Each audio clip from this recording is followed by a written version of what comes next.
Entonces, vamos a hablar sobre el uso de la resonancia magnética en el tratamiento preservador del cáncer de mama.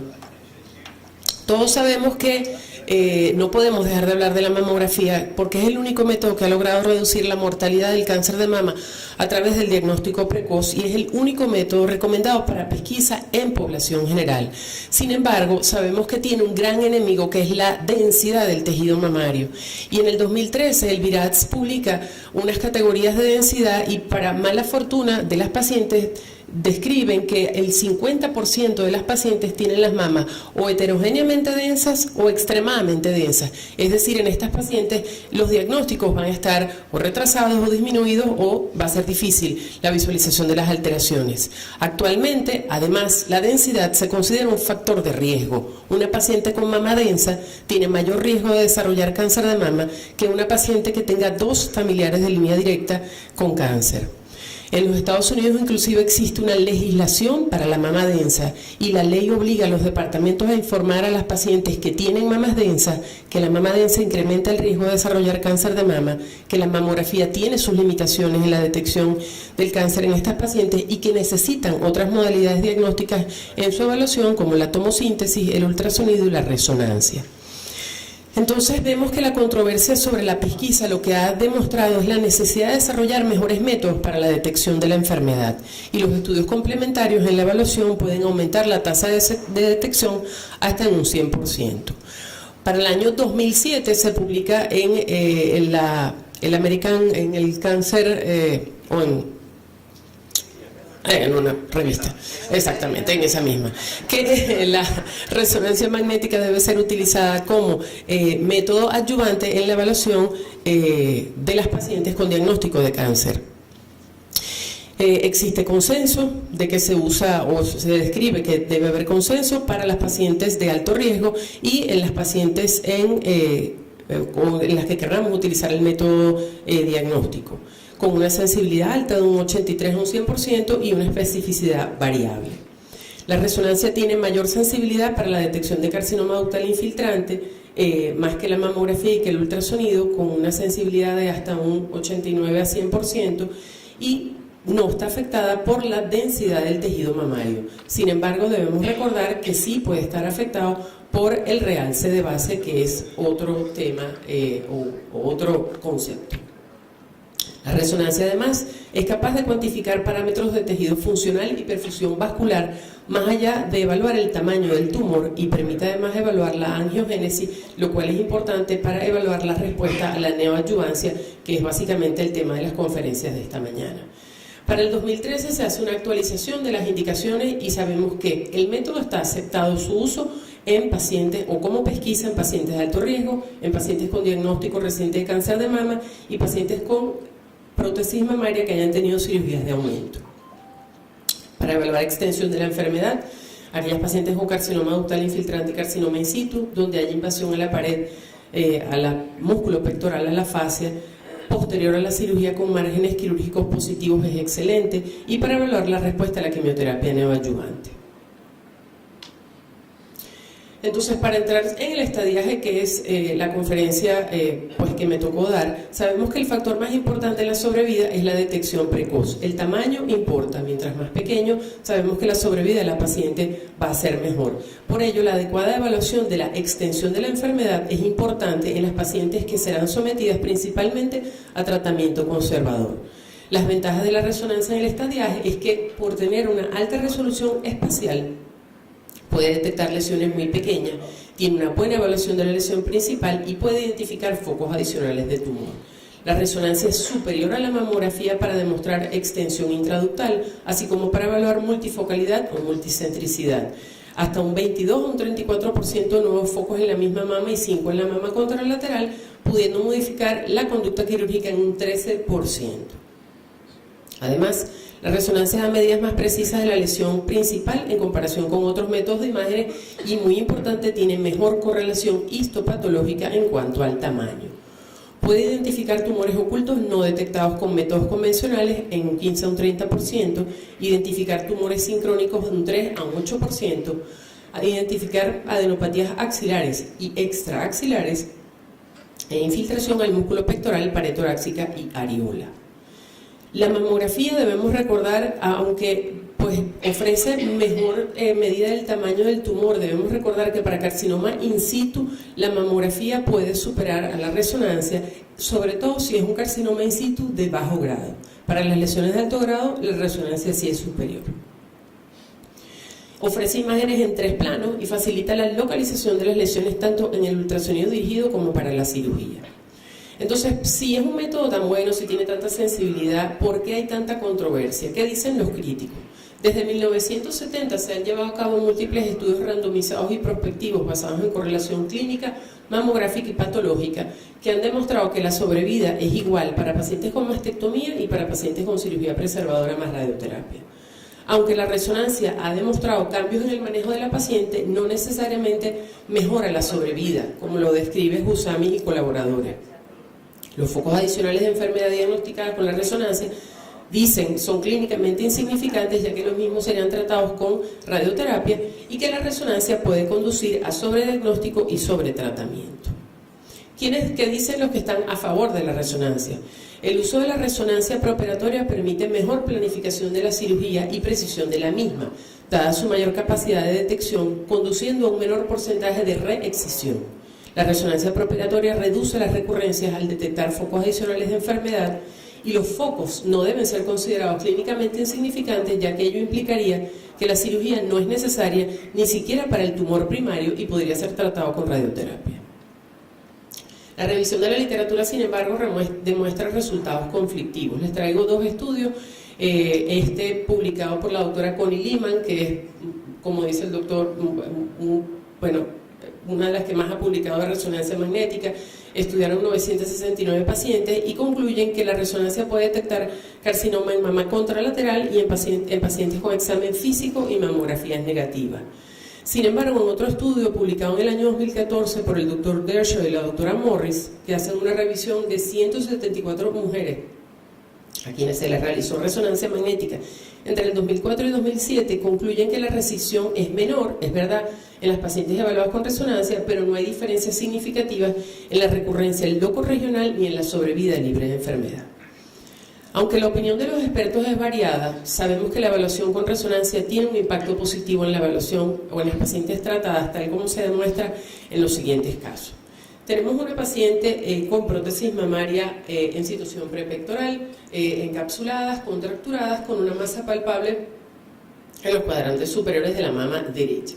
La resonancia magnética demostró el adecuado tamaño del tumor en una lesión que abrazaba la prótesis y era mucho más grande, o es más grande de lo que se veía en la mamografía, pero vemos un segundo foco en un cuadrante diferente. Esto es una secuencia axial, esto es una sagital, esto está en la unión de los cuadrantes inferiores y el tumor primario estaba en la unión de los cuadrantes superiores. Esta lesión de este tamaño no era palpable, ni se había visto en la evaluación inicial que le habíamos hecho nosotros mismos.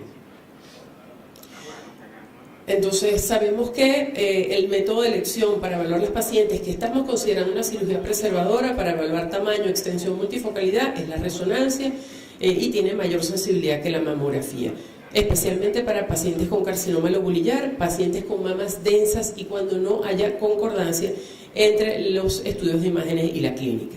Esta otra paciente con una masa o 2 masas en los cuadrantes inferiores de la mama derecha, con unas mamas moderadamente glandulares. En la mama izquierda ella venía con un estudio de fuera sin alteraciones. En la mama izquierda, fíjense que en la mama derecha no era solamente, es una alteración o son 3 masas como multifragmentadas, otro foco en la unión en el cuadrante superior interno hipercaptante con flujo en el Doppler sospechoso, y fíjense que en la mama izquierda, que aparentemente no tenía tumor, tiene esta extensa alteración. Esto estuvo en relación con un extenso carcinoma lobulillar. Cuando volvimos al ultrasonido había una área de tenue alteración del patrón ecogénico y se pudo biopsiar guiado por ese método. En este otro caso, esta es una paciente que también es referida a otro centro con una biopsia percutánea o estereotáxica en mama izquierda que reportó carcinoma in situ, operada de un cáncer de mama derecho años atrás, una mama derecha estable radiológicamente al comparar con los estudios previos, pero con un ganglio izquierdo de aspecto secundario biopsiado y confirmado. La mama derecha no tenía evidencia radiológica de enfermedad según los informes, o según todos los estudios, tenía estabilidad radiológica. La resonancia La resonancia no demuestra alteraciones en mama izquierda, hay unos pequeños focos cercanos al área donde se hizo la biopsia, pero fíjense que en la mama derecha el área de asimetría es una extensa o una gran masa con área de realce no masa en situación anterior, y en el ultrasonido es una masa ecogénica, que por eso quizás confunde, porque no estamos acostumbrados a ver la hipocoica con sombra, pero y coincidía con un discreto incremento de consistencia. Y se biopsió y tuvo relación con un carcinoma. Esta otra paciente viene también con una biopsia externa. Esta lesión fue un carcinoma ductal infiltrante. Las áreas de asimetría estaban estables con respecto a los estudios previos, y la resonancia demostró en efecto que había un área de realce tipo masa y otra área de realce. Esto está en la unión de los cuadrantes externos, y la segunda área de realce no masa en el cuadrante supero-externo, es decir, un carcinoma multicéntrico que estaba en relación con componente intraductal extenso. Esto, volvimos al ultrasonido, había un área de tenoalteración, se biopsió y fue un carcinoma in situ, componente intraductal. Para carcinoma lobulillar sabemos que la resonancia tiene mayor sensibilidad que en la mamografía, sin embargo debemos estar atentos porque es uno de los tumores que más comúnmente se presenta con resultados falsos negativos por sus patrones de crecimiento y angiogénesis no significativa. Incluso pueden tener curvas de realce tipo 1. Esta paciente con unas mamas moderadamente o heterogéneamente densas es enviada de otro departamento con una biopsia que reporta carcinoma lobulillar en mama izquierda. La resonancia se realiza, reportamos que no tiene reporte o no tiene fotografía o registro de la biopsia percutánea. La anatomía patológica no dice qué cuadrante es, y nosotros inferimos que la alteración que estábamos viendo era la que se había biopsiado. Pues la paciente tenía dos alteraciones, una en la unión de los cuadrantes externos, que era esta, parecida a la imagen anterior que vimos, ecogénica, palpable, que fue la que se biopsió, que no tiene traducción en la resonancia, y otra alteración en la unión de los cuadrantes superiores, que no se había visto en la mamografía ni en el ultrasonido inicial, y que estuvo en relación con un segundo foco de carcinoma lobulillar. También para carcinoma oculto, la resonancia es de excelente ayuda. Esta paciente con un ganglio axilar derecho, con mamas densas heterogéneas con modificaciones postquirúrgicas, la resonancia demostró un área de realce que logramos su traducción al ultrasonido y estuvo en relación con un carcinoma. Por último, una paciente con un carcinoma de intervalo con unas calcificaciones que se ven poco aquí, pero asociadas a masa. La resonancia permitió demostrar no solo una alteración en la mama izquierda, que sí la habíamos visto, pero que tenía aspecto benigno y estuvo en relación con un carcinoma, como otras alteraciones en la misma mama. Entonces, la información adicional suministrada puede modificar la decisión terapéutica hasta en un 13%, sin embargo, puede extender innecesariamente la cirugía por falsos positivos. ¿Cómo mejorar esos falsos positivos? Bueno, los falsos positivos tienen que ver con la especificidad del método y obviamente la experiencia del observador, van a ser importantes la técnica, el uso de la terminología y saber cuándo debe estar indicada y cuándo no. La difusión es una secuencia adicional, rápida, que no necesita empleo de contraste endovenoso y mejora la especificidad de lo que llaman la biopsia virtual. Nos puede decir si una lesión que capta contraste es benigna o no. La interpretación, tenemos un análisis cualitativo y cuantitativo, no me voy a extender porque a mí sí no me van a dar tiempo adicional como el doctor. Y su uso, las limitaciones, su uso hasta un fase inicial, pero obviamente la falta de conocimiento del método puede pues, no limitar su uso. Aún en mamas de predominio adiposo la resonancia está indicada. Esta paciente con una pequeña masa en los cuadrantes inferiores de la mama izquierda, la resonancia demostró un área de realce no masa centromamario, volvimos al ultrasonido, biopsiamos guiado por ultrasonido y estuvo en relación con un carcinoma in situ. Entonces la crítica argumenta que aunque existe suficiente evidencia que demuestra que la resonancia cambia el manejo de la paciente, no necesariamente mejora la sobrevida. Desafortunadamente el resultado de los estudios retrospectivos hasta la fecha han demostrado resultados conflictivos, como lo mostré. Así como tomó décadas de seguimiento establecer que el tratamiento en pacientes con cáncer de mama en etapas tempranas con mastectomía más radioterapia tenían sobrevida similar a las pacientes mastectomizadas, tomará tiempo demostrar el impacto en la sobrevida de la paciente en la que se utilizó resonancia previo a la cirugía. La resonancia permite al cirujano márgenes quirúrgicos libres de enfermedad con una sola intervención, ya que delimita mejor la extensión de la enfermedad. Permite identificar contraindicaciones para la cirugía preservadora, identifica focos adicionales y, muy importante, como dice la doctora Lehmann, el valor predictivo negativo de una resonancia es altísimo, de un 99.8%. Por lo tanto, una resonancia negativa puede prevenir una mastectomía profiláctica contralateral no necesaria.